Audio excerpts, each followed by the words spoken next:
I spent 1 month traveling using the DJI Osmo Pocket 3 as my main video camera, and today I'm going to share my thoughts with you. The Osmo Pocket 3 has been a very popular camera since its release, enough to make me, who usually doesn't pay too much attention to the latest camera news, interested. I was first introduced to the camera by a friend. He showed me the camera, what it can do, and what makes it so easy to capture video with it. Like many, I was excited by the fact that there was actually a 1-inch sensor on the camera. This gives it video quality a step above a smartphone, and I didn't want just another phone. 10-bit 420 and D-Log-M, bigger convenient screen, and the main aspect that it's a pocketable gimbal that makes it real convenient to record stuff all adds to the list of positives. But of course, no camera is perfect, and in my time with it, I did find a few weaknesses.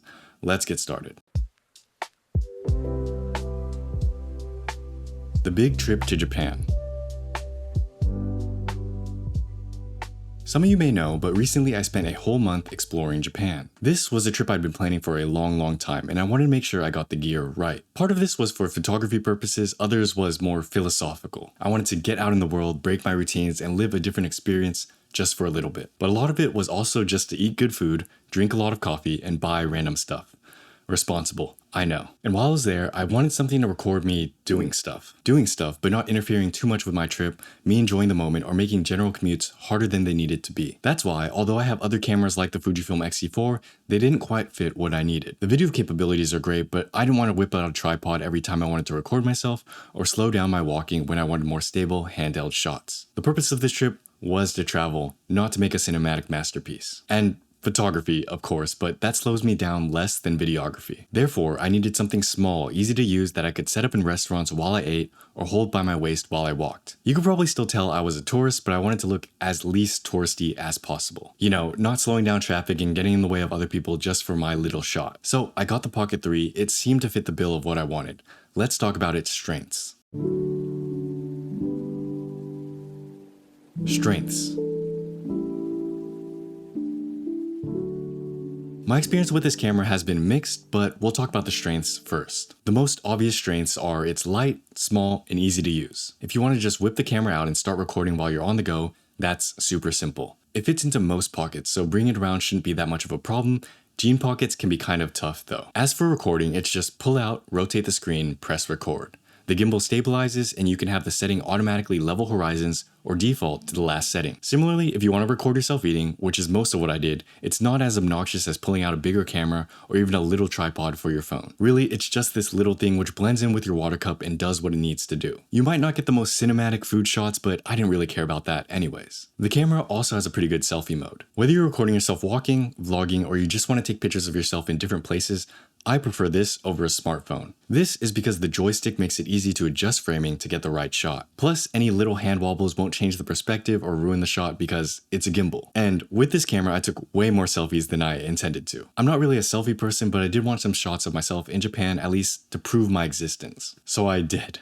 I took a bunch, probably because of how easy it was to take. So if you're interested in those things, that's good news for you. Plus, the bigger screen does make it easier to actually see what you're taking a picture of. Another thing I like about this camera is the slow pan. It's one of the perks of having a gimbal. The stabilization allows the camera to follow you at a smoother pace, rather than jerk around as you're moving. You can also adjust the setting if you want it to be faster or slower. One more thing I was happily surprised about was the battery life. I did get the creator combo, which comes with extra battery grips, but I only really used the smaller one. This combo also comes with a mic, which I thought I'd use much more than I actually did. I'm not much of a vlog person, as you can tell. But the battery itself did last the majority of the day. You shouldn't have a real problem unless you're recording every single second of the trip. And you can always switch out grips if you do run out. My recommendation, however, is to get a solid portable charger. The Osmo Pocket 3 has a USB-C port on the back, so save yourself some trouble. You're traveling anyways, so you can use a portable charger for both your phone and cameras. I picked up a 20,000 milliamp one and had no issues with batteries running out. But I'm also not glued to my phone all day, so that might make a difference. So those were my main strengths I've noticed when using this camera. Let's move on to the weaknesses. Weaknesses. Although many praise this camera, no camera is perfect and the Osmo Pocket 3 has a few weaknesses of its own. The first I want to mention is the focus breathing. This camera features different focus options that allow you to track subjects and stay within focus. And for the most part, it seems to work quite well. Even if I don't use the tracking features and just leave it to auto, it'll focus on everything. Which is great because that's what I wanted. Point, shoot, and not worrying about anything. But as I reviewed some of the footage, I realized where this camera falls short. The Osmo Pocket 3 has a decent amount of focus breathing, especially if you get too close. It's most noticeable when I tried to record myself eating. I'd set up the shot, enjoy my meal, look at the footage later and realize all the bouncing in between.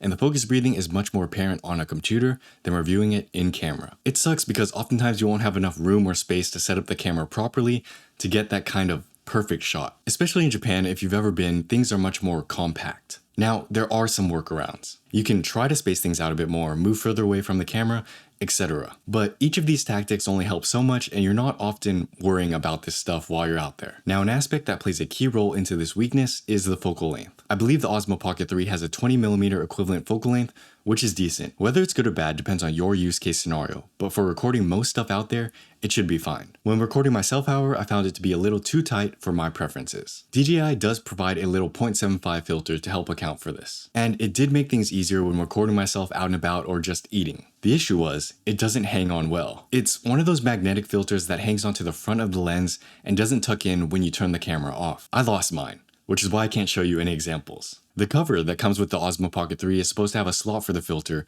where you detach it before you put the pocket in. The problem is, in real life use, I'd forget I'd even had the filter on, turn my camera off, and then just stow it away. And many times I wouldn't even use the case in the first place because I'm still recording stuff, I just need to put the camera away temporarily. So sadly, I ended up losing my 0.75 filter. It was a day we'd spent exploring Amano Hashidate, a place in northern Kyoto. I'd put the Pocket 3 into my pocket with the filter on, and when I pulled the camera out, the filter must have clipped onto my pocket somewhere and went flying or something like that. Which is something I actually expected to happen. Many times before, I'd forget the filter was on and find it loose either in my pocket or on the camera. And I was like, dude, I can't remember to take this off every single time, so whatever. So I figured it was just a matter of time before I lost it. And at least I didn't buy any mist filters because if I did, I'm pretty sure I'd lose those too. The point is, the focal length can be too tight at some times. The 0.75 filter can help with that, but the magnet isn't that strong and you can easily forget about it when you're on the move, which means you can lose filters quite easily. So now I just use my Pocket 3 without one. Another thing I've noticed about the camera is that if you're not careful, you'll still get bumps while you're walking. Now I understand, this is a gimbal and it's not meant to be perfectly stable footage,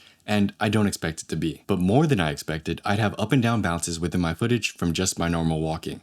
And unless I try to hold the camera level, they stay present. Which I guess makes sense because when you're walking, you are bumping up and down. I just can't personally prioritize filming with the Pocket 3 all the times because most of the times I'm actually taking pictures at the same time. So just something to keep in mind, if you're trying to get flat, stable footage, it still requires effort. The final weakness or area that this camera could be improved is the startup time. If you've just turned the camera off and turn it back on again, startup time is much faster. But if this is the first time you turned it on in an hour or two, it can take a few seconds to get loaded. And even when the camera is on, the SD card still takes some time to get initialized. This has led me to missing some shots when I was on the train and stuff. It's not massively a big deal, but it's just something to keep in mind when you're using this camera. Let's move on. Would I recommend it?